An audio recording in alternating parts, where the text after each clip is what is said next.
रिया के घर में शादी की जोर शोर से तैयारियां चल रही थी।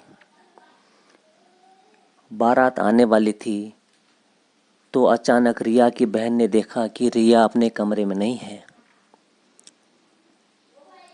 लोगों ने बहुत ढूंढा, लेकिन बाद में पता चला कि वह अपने प्रेमी के साथ भाग गई है।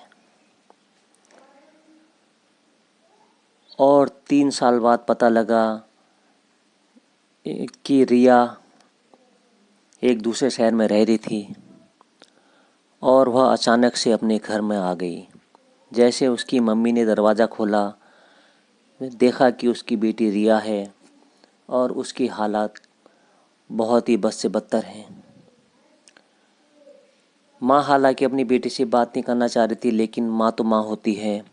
उसने अपनी बेटी को अंदर बुलाया और उससे पूछा,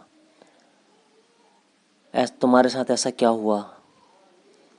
रिया ने कहा कि मैंने अपनी मर्जी से आप लोगों को छोड़कर शादी की।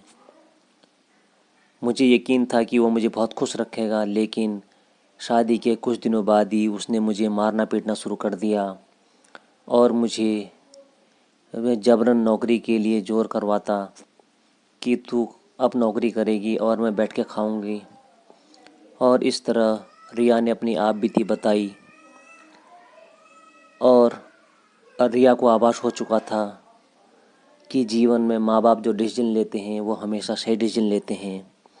अब उसे अपनी गलती का एहसास था।